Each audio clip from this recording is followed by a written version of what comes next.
Cette vidéo de formation est une démonstration d'une temporisation avec retard à l'activation d'un graph-set.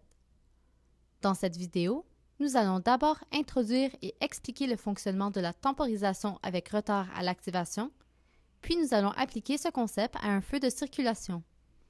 La temporisation avec retard à l'activation requiert deux composants importants, soit une condition d'entrée et un temps prédéfini. De plus, la syntaxe à utiliser est la suivante. TON, barre oblique, condition d'entrée, barre oblique, temps prédéfini, barre oblique. Ou encore T, barre oblique, condition d'entrée, barre oblique, temps prédéfini, barre oblique. Voici par exemple une temporisation avec retard à l'activation sur la variable x1 pour un temps prédéfini de 4 secondes. Ou encore une temporisation avec retard à l'activation sur la variable x2 pour un temps prédéfini de 500 millisecondes. La figure suivante montre le comportement d'une temporisation avec retard à l'activation. Tout d'abord, nous avons la variable booléenne var1 qui est utilisée comme condition d'entrée du compteur. Ce compteur a une valeur définie de T1. Le dessin du bas montre la valeur de sortie du compteur et celui du haut montre le temps écoulé. Lorsque la variable d'entrée passe de l'état faux à l'état vrai, le temps s'écoule à partir de 0 jusqu'à la valeur définie T1, à condition que la variable d'entrée demeure à l'état vrai.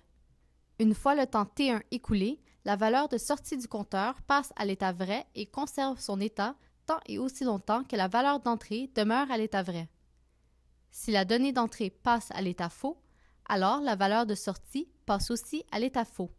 Lorsque la variable d'entrée est à l'état vrai, pour un temps inférieur à T1 et que le temps écoulé n'atteint jamais la valeur T1, alors la valeur de sortie du compteur ne sera jamais à l'état vrai. Si la variable d'entrée est à l'état vrai pour une période de temps égale au temps prédéfini T1, alors la valeur de sortie du compteur sera une impulsion. Le compteur s'écoule jusqu'à l'atteinte du temps prédéfini T1 avant de créer une valeur de sortie égale à 1.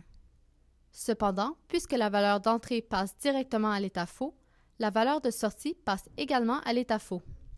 Utilisons la temporisation avec retard à l'activation pour créer la séquence d'un feu de circulation. Comme vous pouvez l'observer, 3 voyants ont déjà été ajoutés au document standard. Chacun de ces voyants est associé à une variable booléenne personnalisée. Il s'agit dans notre cas des variables rouge, jaune et vert. La logique derrière ces feux de circulation se trouve dans le document graph-set.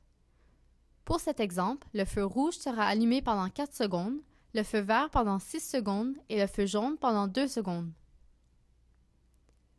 Dans le document graph-set, cliquez sur la commande d'alternance d'étapes et de transition.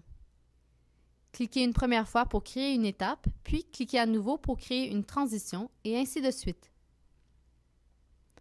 Double-cliquez maintenant sur la première étape pour accéder à ses propriétés. Celle-ci doit correspondre à l'état initial. Dans cette étape, on désire programmer le feu rouge pour qu'il reste allumé pendant 4 secondes. Recherchez donc la variable rouge dans la liste proposée, puis double-cliquez pour créer le lien. La deuxième étape représente le feu vert. Recherchez la variable vert, double-cliquez et appliquez pour créer le lien. Associez en dernier lieu la troisième étape à la variable booléenne jaune. Cette syntaxe permet d'associer la valeur booléenne à l'étape choisie, de sorte que la variable booléenne demeure à l'état vrai tant que l'étape est activée. Par exemple, la variable booléenne rouge se trouve à l'état vrai tant que l'étape 1 est activée et le système passe à l'étape 2 seulement lorsque la transition 1 passe à l'état vrai. La variable rouge passera alors à l'état faux et le feu vert s'allumera. Dans cet exemple, le feu rouge reste allumé pour une durée de 4 secondes. Consultez maintenant les propriétés de la première transition. Nous devons ajouter une temporisation avec retard à l'activation de type T ou TON, à partir de la catégorie syntaxe et opérateur. Ici, le premier paramètre représente la variable associée au compteur. Nous devons associer ce premier compteur à la variable rouge pour une durée de 4 secondes.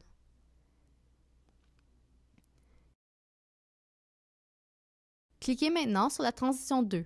La variable vert doit rester allumée pour une durée de 6 secondes.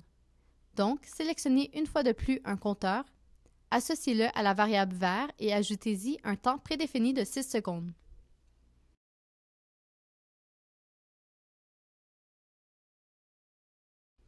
Appliquez les changements. Répétez ces étapes pour la troisième transition en choisissant à nouveau une temporisation avec retard à l'activation, mais cette fois-ci pour la variable jaune et pour une durée de 2 secondes. Puis appliquez. En dernier lieu, fermez la boucle de votre séquence.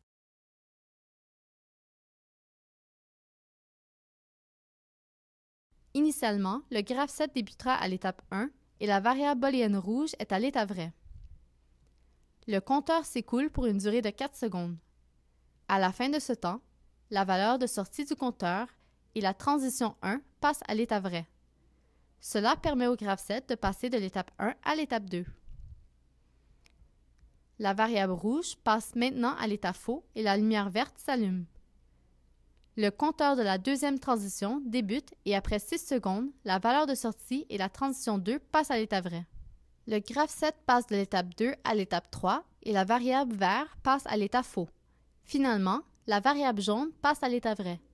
Le compteur de la troisième transition commence à compter les 2 secondes. À la fin de ce temps, la valeur de sortie passe à l'état vrai et le graphe 7 enchaîne à l'étape 1.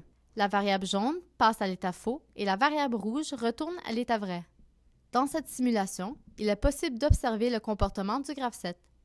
Au départ, la lumière rouge s'allume pour une durée de 4 secondes, suivie de la lumière verte qui s'allume pour 6 secondes, puis la lumière jaune pour une durée de 2 secondes. Puis, la séquence se répète. Il est maintenant possible de modifier les temps associés aux différentes variables d'entrée. Nous savons que la variable booléenne rouge est associée à l'étape 1, la variable vert à l'étape 2 et la variable jaune à l'étape 3.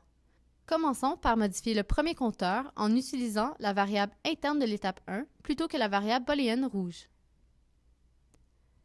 La syntaxe est x1.x qui représente la variable interne de l'étape 1.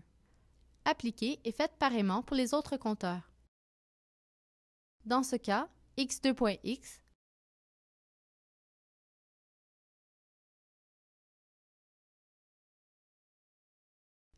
et pour le troisième compteur, au lieu de jaune, ce sera x3.x.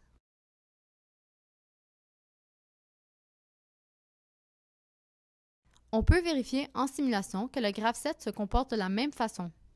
Le feu rouge s'allume pour 4 secondes, suivi du feu vert pour 6 secondes, puis du feu jaune pour 2 secondes, avant que la séquence recommence.